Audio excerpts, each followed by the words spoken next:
Plumptre.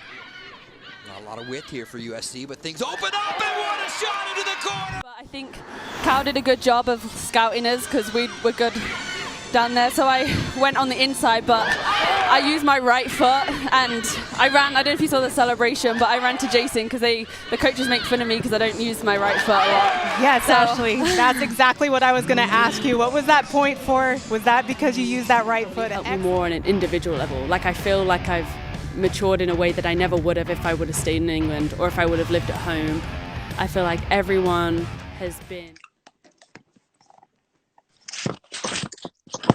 Sorry about that. Oh, hi. Cool. Sorry, I've never done this before. So. No, that's fine. It was the same before. It's hard to kind of know what to do. How are you? Good. How are you? Yeah, I'm good. How's it all going? Are you back in England? You are, obviously. Yeah. No, it's good. I mean, I started back. So I got back here in December, like mid-December. Yeah. And then I had a bit of a break like everybody else over Christmas. Yeah. And then I started playing again in January. So like the first or second week back in January. Pretty quick. So I had a bit of a break and then, a really quick turnover. But yeah, and then they were, a really quick turnover. But yeah, and then they were already like, Leicester already halfway through their season. So I just kind of joined in and carried on. I had a bit of the first week I had a bit of a knee niggle. So it took me a few weeks to get used to the surface and everything here. So I've had like patella tendonitis for years and it hasn't been that much of a bother like when I was in America. But when I came here, I think both the weather and then playing on 3G. Is that all you're playing on 3G? You're just playing on turf? Yeah, which does not help my knees whatsoever. No, I always found that was hard on my ankles playing on that as well, and knees challenging. All right, so we'll first of all, thank you for coming on. I appreciate you taking the time out of your day to chat to everyone and chat to me. We'll kind of start with kind of just your story, how you sort of came through in the UK and joined Leicester after the amateur team you were playing on, and then going to Notts County eventually, and then coming to America. For those of you that don't know Ashleigh, she's obviously from England, from Nottinghamshire, close to me actually in England. Came to the US after already playing really good level in the UK first. You won the national championship your first year. You've represented England. There's a lot of stuff, but won't go through all that. We can kind of just talk about it. So just talk me through how you kind of firstly got into soccer and how basically all of your youth go all the way through it, so we can kind of get to know you. So I started when I was about 4. I was one of those kids that kind of did every sport. I just wanted to have a ball in my hands or a ball at my feet. Yeah. So I started playing for a grassroots team called Ashleigh Amateurs. So that's near Melton Mowbray, which is where I grew up. Okay. I was there until I was about 8, and then I went to play at Leicester City, the Centre of Excellence. So at that point, you weren't able to play for both teams. So I had to, it was hard because I really loved playing at Ashleigh. But I moved to Leicester, and then I played at Leicester for 7 years in the Centre of Excellence. And then I moved on to Birmingham because I wanted a bit more of a challenge. But at that point, it was quite difficult because that's when I was doing like my GCSEs and stuff. So I was getting back really late at night and then having to study and then get up and do the whole thing. So football was pretty full on from you for a young age. It sounds like you joined in Leicester at 8. You didn't really have you straight into, and it's quite full on then. And do you think from that young age you already knew that you wanted to be a soccer player? Was that a goal from the start, or was it just kind of like a young age you were trying to just see how it went? Yeah, I mean, I'm one of those people that if whatever I do, I just try and put my whole self into it. I never thought, I feel like a lot of kids at a young age, they kind of know, they're like, I want to grow up and be like this person. I actually wasn't really like that. I've just always been really competitive. So every sport I played, whether it's sport or school or anything that I do, I feel like I'm just hyper competitive. So just want to win. So that's how I was when I was younger, and I'm kind of still like that now. And then that's kind of why I made the transition to different clubs. So I moved around quite a bit. So I went from Leicester to Birmingham, and I liked Birmingham. We did well, but I was only there for a season or less. And at that point, my coach was Mark Skinner, so he's now the head coach of Orlando. And it was really tough to have to move on because he was one of the best coaches I've ever had. But then I moved from Birmingham to Derby just because I wanted to be closer, because I felt like being at Birmingham ended up impacting my grades and I was getting really tired at school. Yeah, so I went to Derby. Away from you, or why was that? Was Birmingham further away, you say? Yeah, why was that why did that have a negative impact on your schooling? Just because I was getting back so late. So I would get back around 11 and then I would do schoolwork when I got home, and I'll go to bed about 12:30-ish. And then when during GCSEs as well, my dad gets up really early for work, so I'd get him to wake me up at 5:30 in the morning so I could study before I went to school. So it's just, and I was young as well, it was just way too much. Very full on, yeah. But then Derby helped, because Derby's obviously, like you said, I'm in Nottingham, so it's not that far of a journey. It, in terms of the actual playing, I felt like it was a little easier. I probably wasn't challenged as much as I was at Birmingham. So then it came again so I had to move from Birmingham because of school. Then I went to Derby, and then I was doing well and I needed more of a challenge. And that's when it kind of switched from going from Derby to Notts County, which again was another big challenge. It was good because it was local. But then I've gone from playing with girls to playing with women at 16. Yeah, so talk us through that a little bit. How did the difference between Birmingham and Notts County? Birmingham was that still women's, or was that you were playing the same age as, because you're only 15 then, or 14 or something? Yeah. So I was so young. Yeah, I was 14, 15. So I was still playing.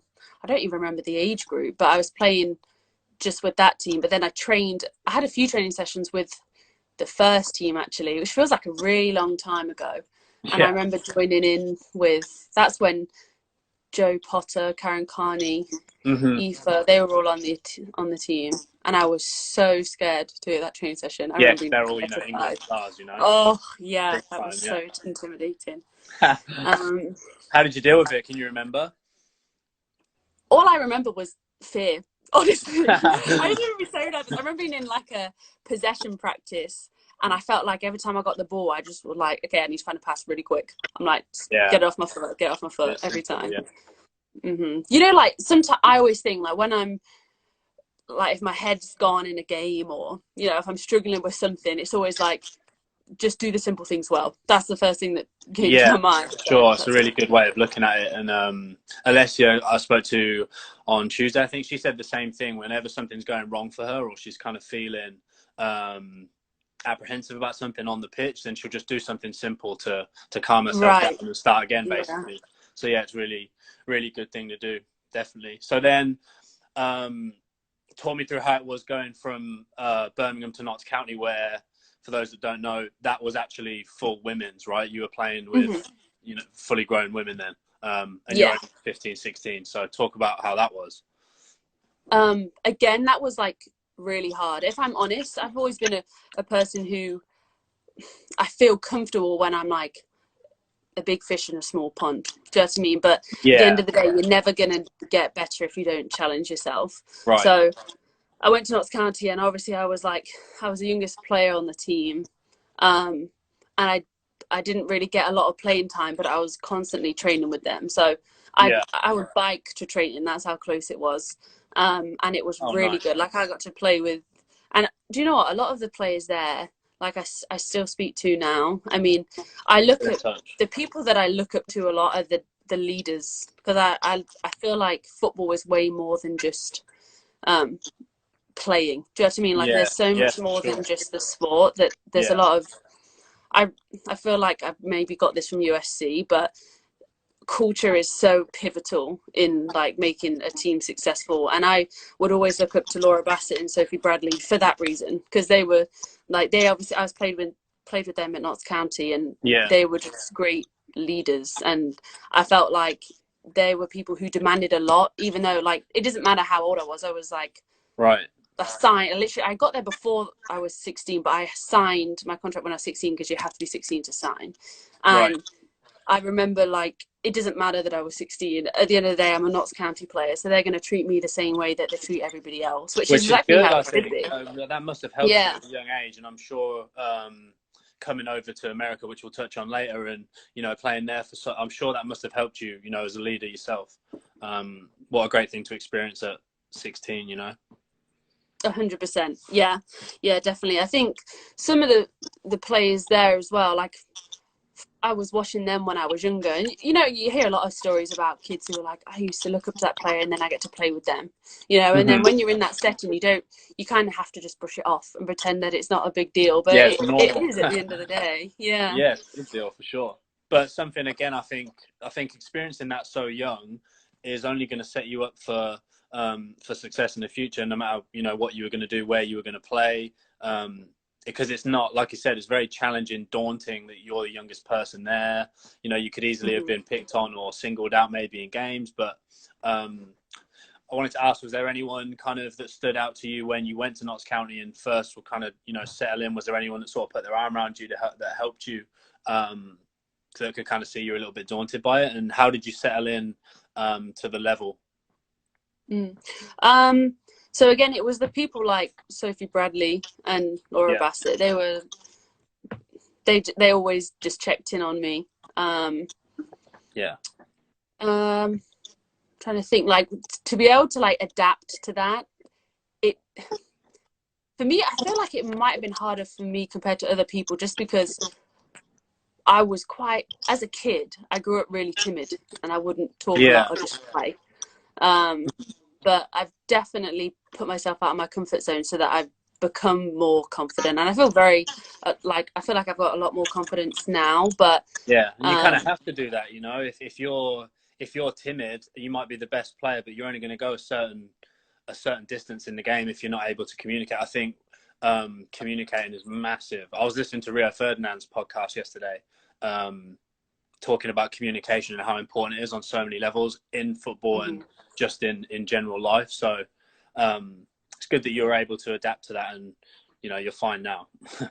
Yeah, 100%. And I've taken that, like, from being in Notts County, obviously was all I was there to learn, basically. I didn't have like expectations of myself. I'm just like, I've got to put in the work because I know where I want to get to, and I know what I want to take from here. And because I knew for quite a while that I wanted to go to America, so it's like, well, what can I take from here to be able to adapt somewhere else? Just it's constantly back to computers. And what league were Notts County in at that time?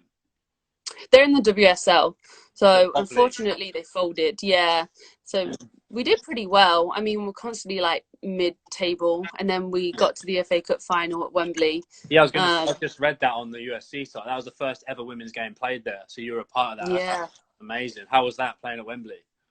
Oh my gosh, that was crazy. I remember warming up, and it felt like we were in an arena. It's really hard to explain. I've never been in a stadium like that before. Massive. It was like, oh gosh, yeah. It was really scary. And again, it's just like, just pretend it doesn't bother you, but really you're like, oh my God. Yeah. But again, you got to have a certain level of sort of, what's the word? Like you said, just blocking it out and just trying to focus on the game, something you've always done.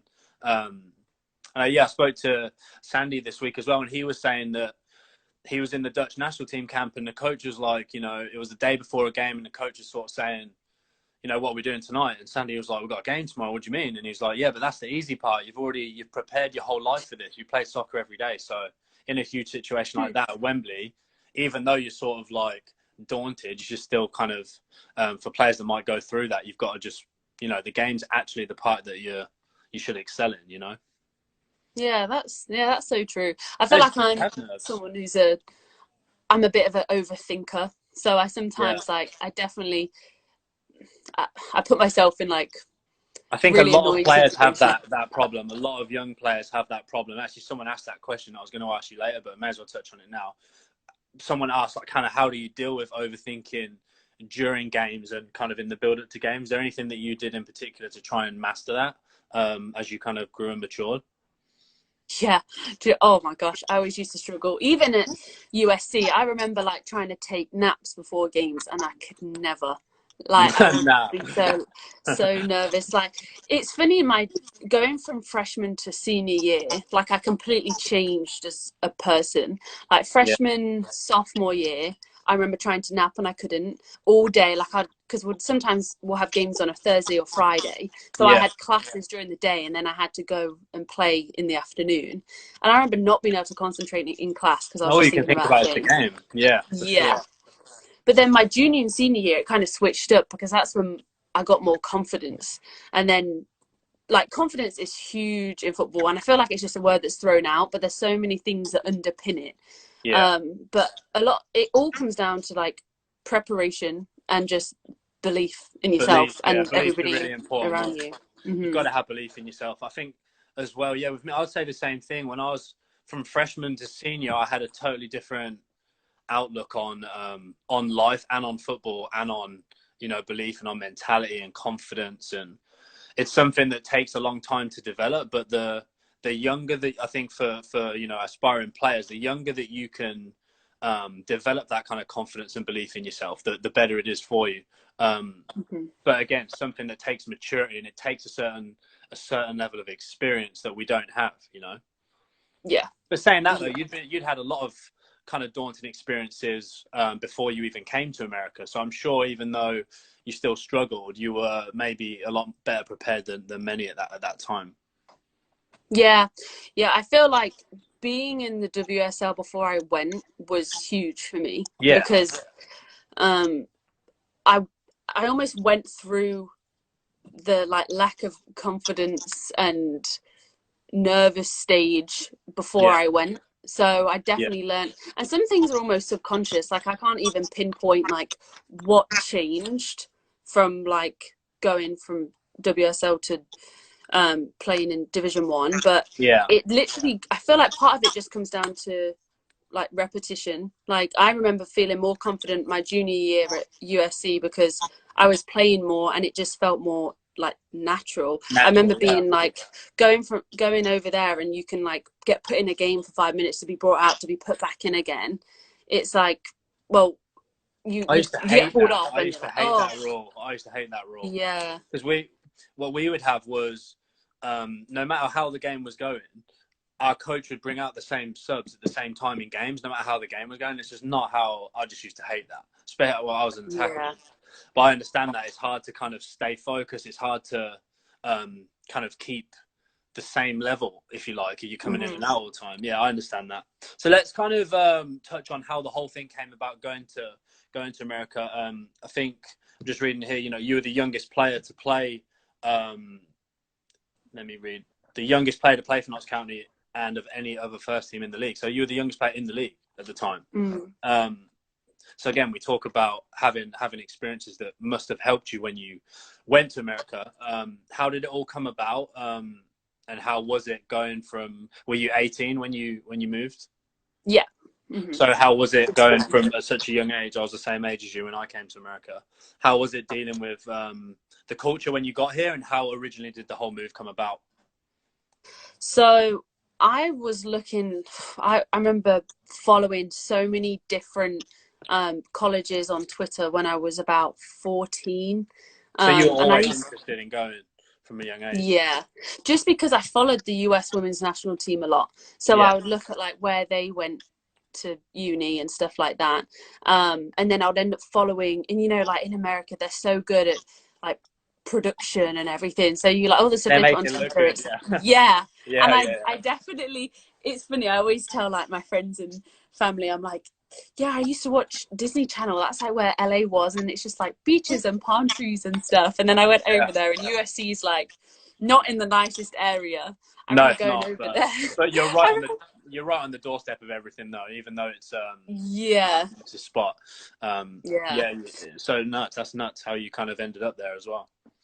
Yeah, but I feel like I almost was ignorant to think that going from here to America would be easy, because I was like, well, they speak English, you know, like it can't be that different. But culturally, it's really different over there, and especially like going from one state to the next is different. But I felt like my old coach Kadani at USC and joke all the time about how I was like the first few months I was there.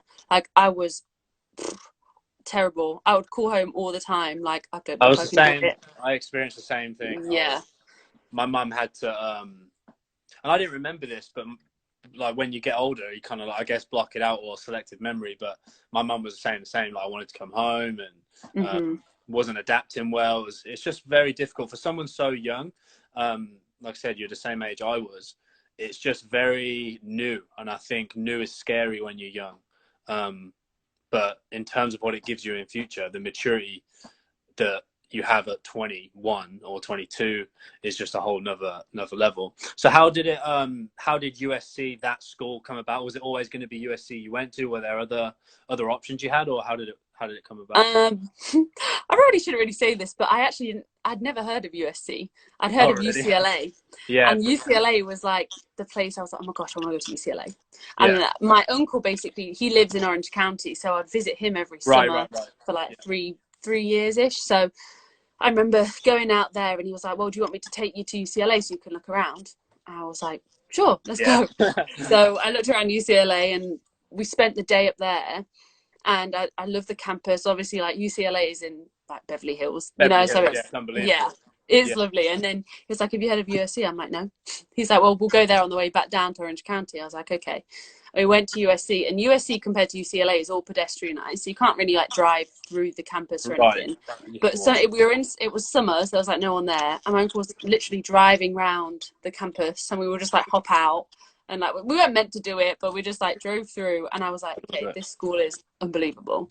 And I just fell in love with it from then. And then when I was out there was like an ID camp. So I contacted Kadani, and who's the coach at USC, and he was like, yeah, just come down. And so he was the coach then, and he's obviously still the coach now, isn't he? Yeah. So I went to an ID camp, and it was, for some reason I don't remember being very nervous for it, but I do remember, like, I've obviously prepared for years. I'm like known about, wanting to go to America on a scholarship, blah, blah, blah. Yeah. And I just kind of played, and I really enjoyed it. But at that time I was like physically so different. The one thing I remember Kadani saying to me, like after that camp, he was like, you're like I said this in our presentation at the end of the season. He was like, you're like Bambi on ice. And that's what I've been called like all grown up. I'm just like super skinny and tall. Yeah, really tall. So I remember leaving that camp, and I really enjoyed it. And then it just kind of, we were communicating back and forth, and it worked out from there. So there wasn't any other school really. You went to that ID camp, and it ended up you signed for USC and went to USC. Yeah, I looked. Well, I didn't really look around anywhere. I didn't look around anywhere else. But there were other like coaches. I knew I wanted to be like East Coast or West Coast. I didn't really want to be in the middle of America really, because I have family but on either side. Okay. So I remember, is that on your dad's side or the family you have over here, or is that on your mum's side? My dad's side, yeah. So that's a good little in for you to especially being in Orange County, because you had kind of like, it wasn't like you were coming here blind like I did. I went to New Mexico. Right. I'd never been to America, didn't have any family. So it must have been a little bit easier for you to sort of have that experience with your uncle, It must have helped. Definitely. Yeah, even like freshman year when we had like weekends off, I'll just go back down to his house, and it felt like I was back in England, because my uncle's English, so we'd like watch Match of the Day, and I'll have a cup of tea, and so you don't actually kind of compute that you're actually 5,000 miles from home. It's a little bit. Till I look outside and it's sunny, I'm like, oh. But that's good. What a blessing to have him in Orange County. It must have been so helpful for you to come over. Yeah. So let's talk about let's just talk about your USC career. Obviously, the first year you come in, you win the national championship. So that must have been, I can't even imagine, unbelievable, probably beyond your wildest dreams. How was that first season personally, on a personal level, and how was it going all the way in 2016? I felt like I remember coming in summer, and that's when I struggled. And then all of a sudden it was like pre-season, and it's like, okay, we're getting up at 5 a.m. every day, and we're all just this together, fitness, training. Pre-season in America is no joke. Yeah, you don't know what day it is, what time it is. You wake up, train, sleep, eat, train. I remember that just being pre-season. Yeah. And then it was almost a little bit segregated when I first joined. So my freshman class, we were all pretty close and we made an effort to hang out. But some of the freshmen didn't really hang out with like the more veteran players, like the seniors. I'd say we were a little bit scared of them at first because we knew how good they were. I remember hanging out with Kayla Mills and Mariah Early. They were the girls that took me on my official visit, so I was like super close with them. And yeah, we just started training, and we all didn't really interact a lot. Like I said, we were kind of scared of the seniors. But the good thing about that was that we would turn up to training and we knew that we had expectations on us. Like, we knew all the seniors wanted to win a national championship. We're obviously like 3-4 years younger than them. And although we were nervous, we had a lot of respect for them because they put effort in. And like every training session was like, I will yell at you if you don't give me the ball here. Or if like, it was very demanding, but in a sense, it was good for us. It made us stronger. For sure, as a young child, for sure. I mean, you would want that. If there wasn't standards, then you know you would be slipping all the way through your USC career. Yeah. So, comments, are these your teammates? I'm Ashleigh's biggest fan. Oh gosh, yeah. This is Nat. Oh, she plays. Yeah. I don't know if you know. Yeah, she's at Washington now. But just that girl. Oh, okay. Right. So, talk me through the season. Did you develop a better relationship as the season went on with the seniors? And how was it kind of going to the tournament? And how did you play a lot your first year, or did you kind of play kind of on the periphery? Freshman year was kind of like, I didn't start, but I would like come in at random times, and that's why it was quite difficult because I didn't know, like, because I overthink everything. I'll go on the pitch and I like wasn't as confident as what I should have been to be at my best for the team. I added like bits where I could, but I feel like if I were to look back, I wish I had a bit more confidence because I feel like I could have proven myself more. And at that point, I was a midfielder as well. Yeah, I was going to say, you didn't. I know when I went to watch you against UCLA last year, you were a centre back, and I think that's where you kind of settled in eventually. But you weren't always a centre back, were you? No. So I was all growing up. I played like left wing because I'm very, very much left-footed. And then when I was at USC, we didn't really play 4-3-3 a lot, so I'd play left midfield. Which is even like, now I think about it now, I'm like, I can't even imagine playing there again. Right. But you're a centre back, right? Just a centre back. Yeah. Which is weird. Like, I really enjoyed playing. So my junior year, I played right back, and I really enjoyed playing there because I could still go forward. As a left footer, though, that's quite interesting. Yeah. So we had Julia Bingham on the left, who was also left-footed. So it was kind of like, we'll put you here and see how it goes. But like, I don't know why, but no team ever scouted me with like a left foot. I would cut in every time. Oh, really? It was like, it was good. But and then I remember reaching like the end of my junior year, and I had like my coaches meeting, and then I knew what was coming because Ali Prysock, who now plays at Houston, she was leaving. And she was bypassed. She's friends with Jamia, and we all play pickup games, and she was there in oh, nice. Okay. I met Ali. So I cool. played next to Ali when I was a junior because she was the right centre half and I was right back. Looked up to her a lot. She was like a super good leader on our team. A lot of people had respect for her. So she graduated and left, and then we didn't really have like a replacement centre back. So I knew when I was going into my meeting, I knew this was what was going to happen. And that is the one position.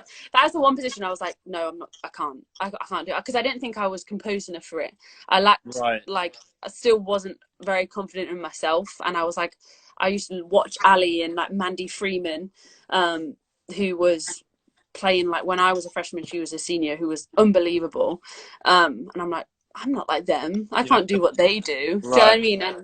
And then I moved there, and I was like, I'll just do it because that's what the team needs me to be there. So I moved there, and now I'm like, I cannot imagine not being a defender. I mean, I part of me misses playing right back. I do like going forward.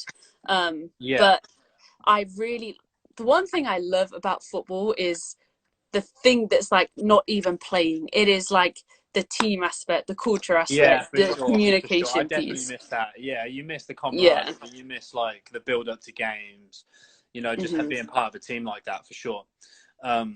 But it must have been very challenging for you because, you know, you'd always, even though you'd played in defence, you've always had like kind of an attacking mindset, even though when you play right. So being a centre back, you can't really, that's got to go, you know?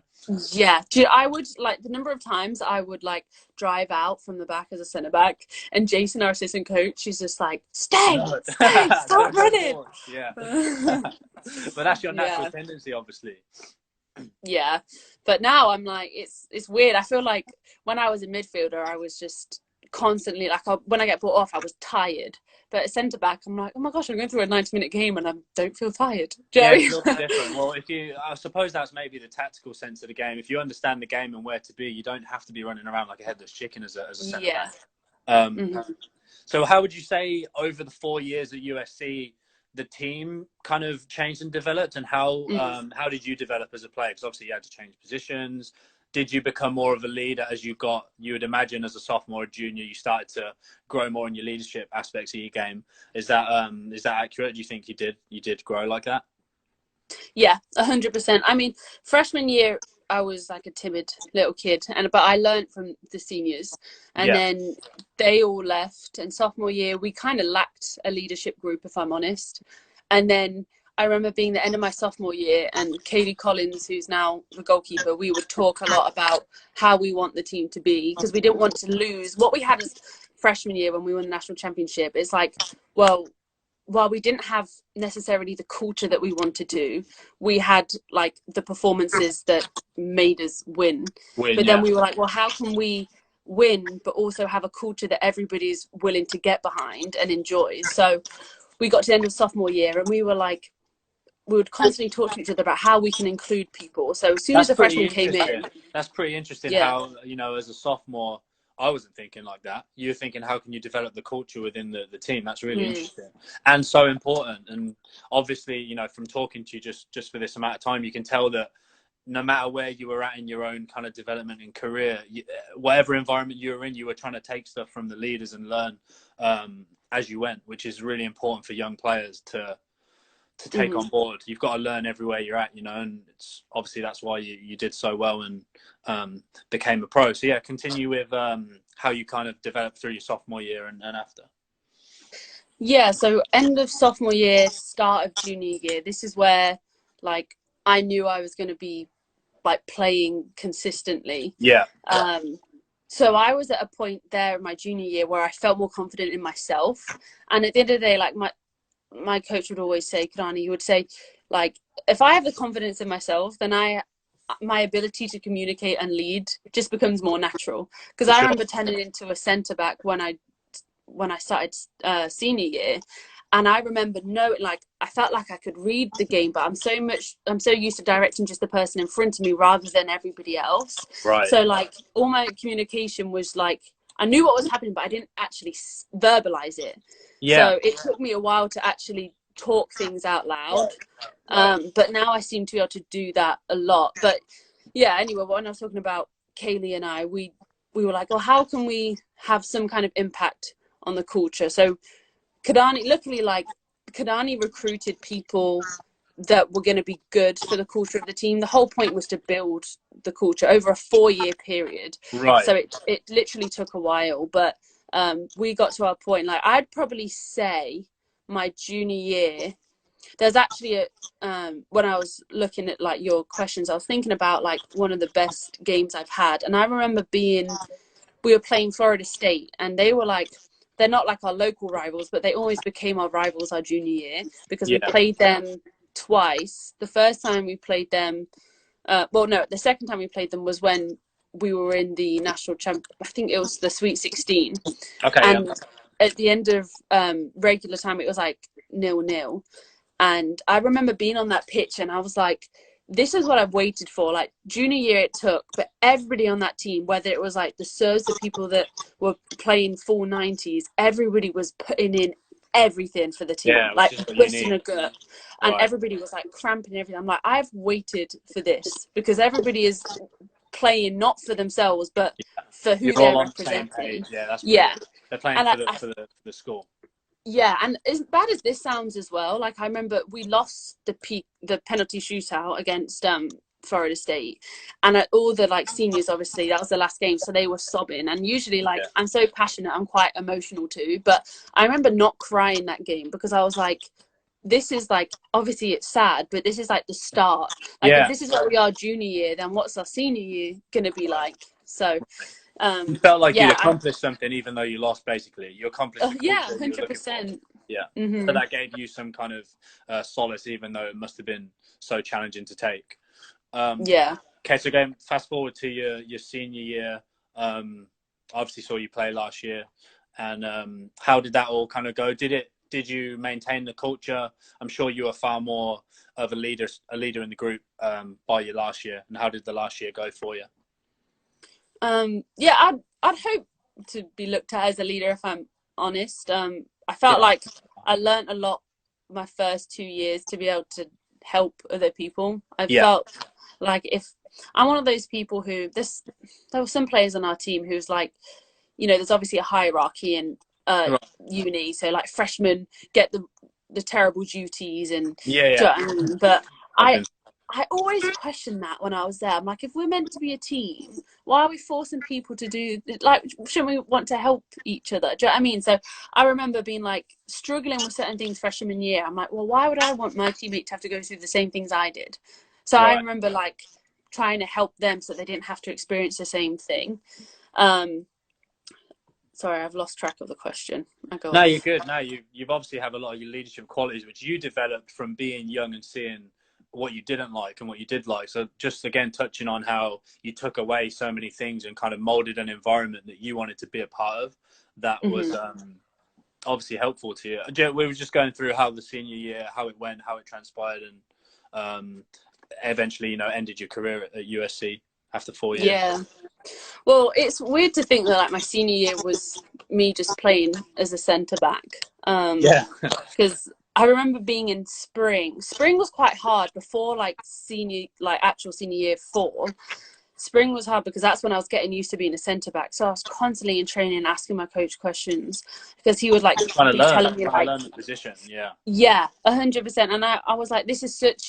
I feel like I'd seen really good centre backs while I was there, and I'm like, I need to do this position justice because our program has always had like a good centre back, you know. So I wanted, but I didn't want to try and like emulate what other people were. I still wanted to bring like my own qualities. So I remember in spring, like it basically came down to my communication. So I'm like, because I'm competitive, my frustration is weird. I remember playing a spring game and I'll communicate to people, but then when people don't do their job, it will just like Jason and Kadani, my coach at USC, would always say like it would just like bubble up and then it all just comes out at once. Like if we like I'll be fine and then things will keep going wrong. I'm like, okay, I'll take that, but they keep going, and because I don't communicate it, I let it all just like fester in me. Explode, and that doesn't help anybody. So I finally learned to deal with that. But then it's weird because I was thinking about this the other day, and I've come back to England, and it's so different. Again, it's like a culture shock coming back here. We'll talk about that in a second. How Leicester. Continue though. Talk about how it's different going back. It probably the culture shock was probably just as big as when I went out to America. Right, because then you're Americanized. You're going back and. Yeah, it's a totally different world in America, you know, not just the soccer, just everything. It's just a different way of life, different way of talking. It's a lot to kind of take in. You're still so young. You're only 21 now, right? So you still, you know, you've got your whole career in front of you, and unbelievable. So we'll kind of go all the way around now. How you recently obviously signed for Leicester, the first academy team you're playing for. So you came all the way full circle. Congratulations, by the way, your first pro contract. And was that something that you expected to happen? Did you want to sign for Leicester as soon as they were interested, or were there other options? And how's it been kind of adapting to going and playing in the Women's Championship now back home in England? Like you said, another culture shock. That's a very filled question. I feel like I could talk a lot about it. So take your time. so I came back. So yeah, obviously I've always been a Leicester supporter. Like my whole life. I was born here, grew up here. And for me, like the most fulfilling thing about football is representing something that's more than me.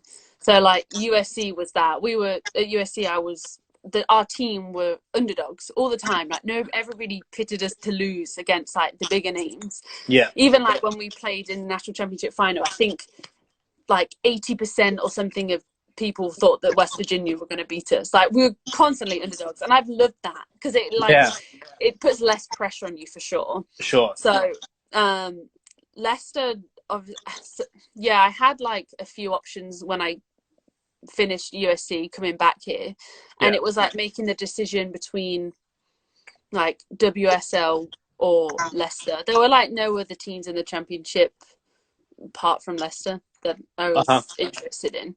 But obviously the WSL was an option at the same time. And it was difficult because you hear all these things from different people and you have all these options, but it's like, well, what's the right thing for me where I'm at right now? Right. And at the same time, like you said, I'm 21, 22 tomorrow, and I'd literally... Oh, you are. Happy birthday tomorrow. Thanks.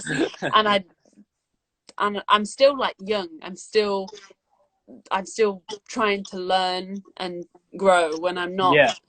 I'm also a realist. Like I know where I'm at, and I know how I could be best challenged. So yeah, my sole goal with Leicester is to get them, like, help get the team promoted to the WSL. Like there could be nothing better for me than being on like my hometown team and like not just like playing for them in the WSL, but going through the process of promotion with them. That's like USC. Like I don't want to just be somewhere, like I don't want to be like not necessarily at the top, but be somewhere without having to go through the hard work to get there. Right, you want to be somewhere that one means something to you, and two, something that you can. There's a goal and something you want to accomplish with them. You know, something that means so much to you. Yeah, I understand. Mm-hmm. So that was that obviously played into your decision to go to Leicester, because obviously you got such a soft spot for the club. Mm-hmm. Yeah. So I came back and like you said, it was a bit of a culture shock because at USC it's very like just America in general. I think it's quite regimented. Do you know what I mean? Like you train at the same time. You have like expectations. If you're late, the whole team has a punishment. Like fine details. Like I had. Like the best strength coach I've ever had, Kelly Dormandy. She's a coach of the LA Sparks, the women's basketball team in the women's NBA, and she was so good. Like if you did not touch a line, everybody's running again. Like everything is like you're in the gym, you're running, you're doing it. 100%. And that's what I was used to. I came back to England, and like just culturally, football, whether it's men's or women's, is different in England anyway. And so my struggle the first few weeks was just that like those finer details weren't necessarily like as big as what they were at USC. Yeah. So I'd almost become frustrated when I didn't see people do things like that you were doing in the US. Yeah. And I never wanted to like make comparisons, but I feel like it's almost natural when you're so quickly switching from one team to the next. Right. But we had this thing at USC, like you weren't allowed to swear. Like really? If you did, like everybody's doing push-ups. Yeah, I had that rule too. It's hard. Oh, really? Yeah. Yeah. And then I came back here. I remember being in training, and every other word is a swear word, and I'm like, oh, you're not used to it. You know what I mean? Like it's just, it was just weird. But do I have to run? Yeah. But not just the like culturally adapting, just how the game is played is so different. Like people from England think that in America it's not as technical or tactical when it's all about like athletics and like athleticism. I mean, maybe a few years ago it was, but like I remember when I was out there, that's some of the best like precise, intricate, tactical information I've ever received. So I've come back here, and again, like there's very technical players here. I feel like a lot of girls grow up playing just like outside. Just mean like in America, it's like you are part of like the DA and you're training like every single day with a team. But when you're young here, you're playing like with boys, or you sit, like you're doing like FIFA street stuff. Do you know what I mean? So you come back here and people, like girls are super technical individually, but it's like, how do you translate that individual technicality to being able to play as a team? Like the biggest thing I noticed is like, like when you're young, you get taught about the third man run, right? So it's like you make movements not just for yourself, but for other people. So like the fluidity becomes more natural when you see that teams are playing as a team. And I felt like it was a bit difficult because it was like here there's a lot of very good individuals, but it's like, how do you put all of that together so that the team plays well, rather than, do you than think like, that was the biggest difference going back, that there was more maybe a team aspect of the tactical side in the US, and then coming back it was more individuals and that you're trying to mold into the team? Do you think that was the biggest difference on the pitch coming back? Or was that was the biggest one? Probably that, like I played with some good technical players in America, but even like here there's some like technically very sound players that I just wasn't used to. But I'm more like, it's really hard to explain, but the things that I learned at USC were all revolved around like how we play as a team. There is like a team philosophy. Team, all the time. But also coming back, it was also to do with like, I've had a lot of criticism for this in the past, but I've seen myself as more of an athlete before a footballer. I felt like that's built the basis of who I am as a player.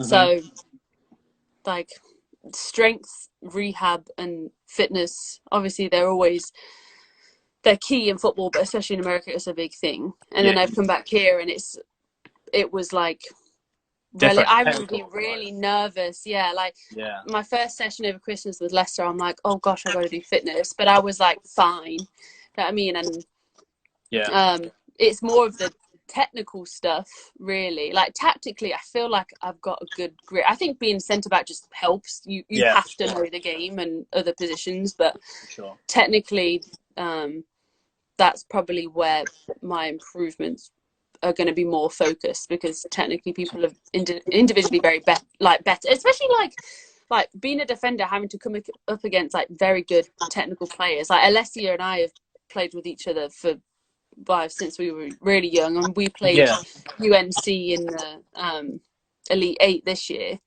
And even coming up against Alessia, you can tell that Alessia is an English player, not an American one, because she's very good individually. So like I remember before we played UNC, I was like watching videos just of her, because I knew what she could do just by herself, like without the team.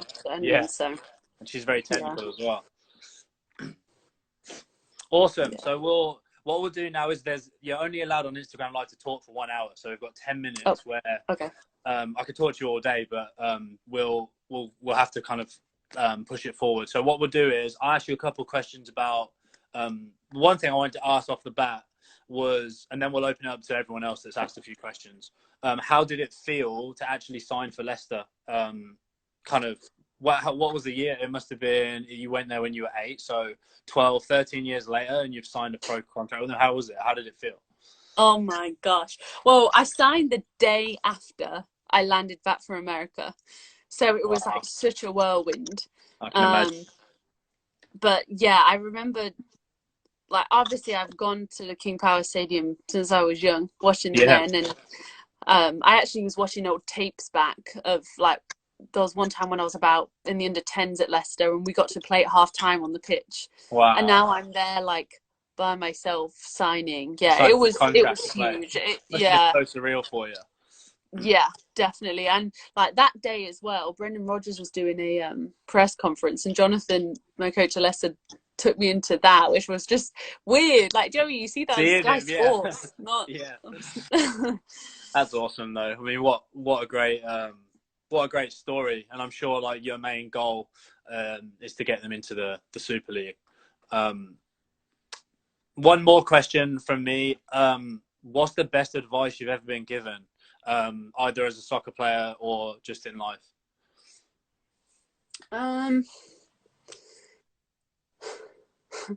Usually it's come from different people, but my dad and Kadani both have given me really good advice. My dad's always been about, like, because of the whole confidence aspect, he's told me that, you know, you have to go in thinking that you're the best, because otherwise how are you going to play at your best? Sure.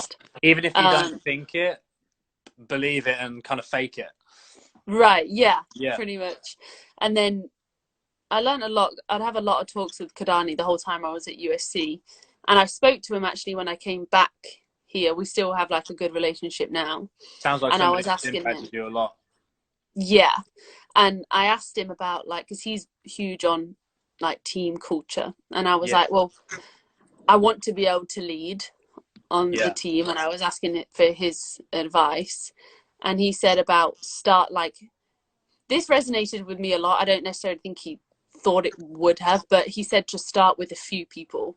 And I feel like that I take that a lot in terms of everything. Like, you don't have to like build something overnight and get everybody on board. And I try and do that with like everything that I do. I coach like an under 11s team at Leicester too.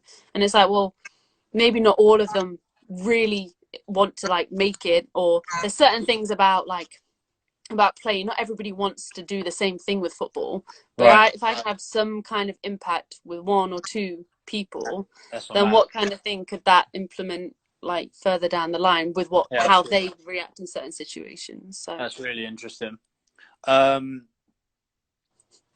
Right, let's open the floor up, because we've got like 5 minutes and I don't want to miss anyone out. So if you want to just, you know how there's a bunch of comments on the screen?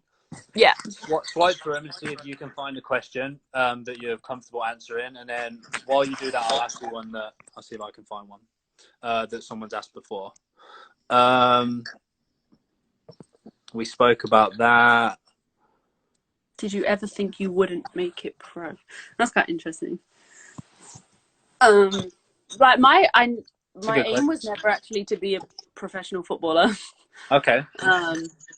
It was something that was always like I dedicated myself to, because obviously I enjoyed it, but like I didn't know, like at the end of the day, football was like my pathway to getting a scholarship to America at the same time, because education has always been huge to me. Like I always wanted to end up in healthcare at some point. Like my goal was to go to medical school. Right, you want to be a doctor, right? Yeah, but now it's like, because football has become my like main focus, and I didn't realize how much time it was going to take up.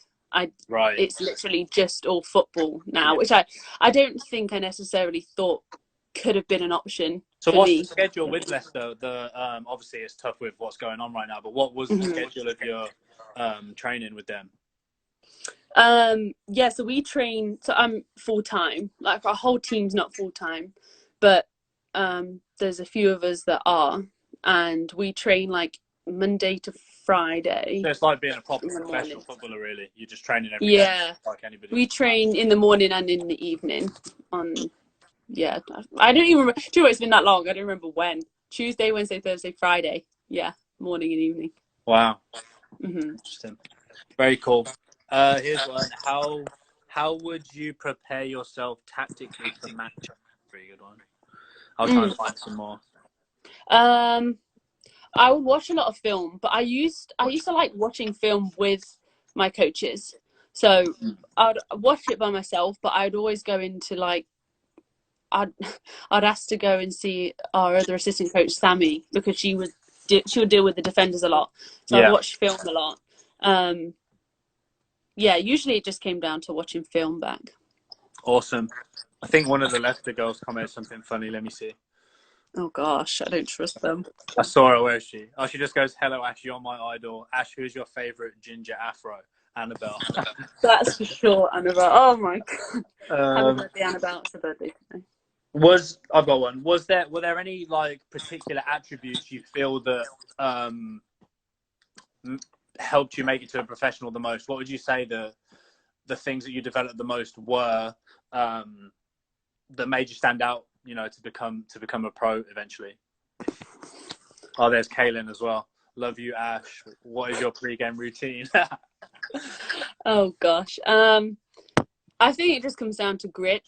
I feel like this could be pretty controversial, but people talk about sacrifice. But if it's something you want to do, then it's not really a sacrifice. Do you know what I mean? So, I've read this book, and it's called Grit, actually, by Angela Duckworth, and it talks about like basically how gritty somebody is and what's involved with being gritty. Yeah.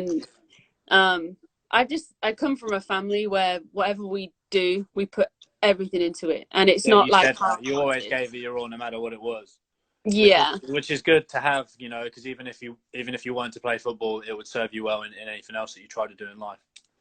Yeah, exactly. Like I literally try and apply it to everything. It's not even like football specific, because I've just been the believer. I feel like it's simple. There's no need to do something half-hearted, because then what's the point, you know? And this probably plays into my last question for you. What advice would you have to anyone that's trying to get to the level that you've got to? What advice is probably going to be what you just said, but if you got any advice for the younger generation, what would it be? I think I've noticed, like, as I've been growing up, it's the focus of some like people turns away from like being a good footballer in itself. Like there's so much more than just playing. It's like living a lifestyle of it. And obviously I have still a lot to learn in terms of like everyone could do stuff better. I can do stuff better, but it's like, well, how can you do things away from the football pitch that will help you, you know, like what do you eat, how much rest do you have, like people, you know, that kind of stuff. But you're talking about the whole picture. It's not just improving on the pitch, it's learning about nutrition, learning about recovery, learning about communicating effectively, which is kind of what helped you as well. The communication, anything that can help your confidence is huge, but to a point where you're still humble. That makes sense. Like anybody, like I feel there's a lot of girls that I would meet in America who all wanted to, you know, they're asking me the same thing, and it's like you don't have to almost try and be like at the top of the group and showcase the coaches. It's like people will see you if you are like consistent and you are doing the right things, you will get noticed. But it's like there's never like a quick way to do it. I mean, I've been playing for years and I'm still, like I said, young. It takes a long lot to learn. Exactly. All right, we've got like a minute to go, so we'll end it there. Thank you so much for coming on. I really enjoyed talking to you. It's interesting to hear your story and kind of how you developed and learned along the way. I think it's really, really beneficial for young kids to know that you've got to keep learning as you go. And obviously still a lot more to learn. Yeah, thank you. It's been fun. Appreciate your time, Ashleigh. We'll and happy birthday for tomorrow, Kaylin. Thank you. Thanks. All right, take care, Ashley. Thanks so much. You too. Bye. See you. Bye.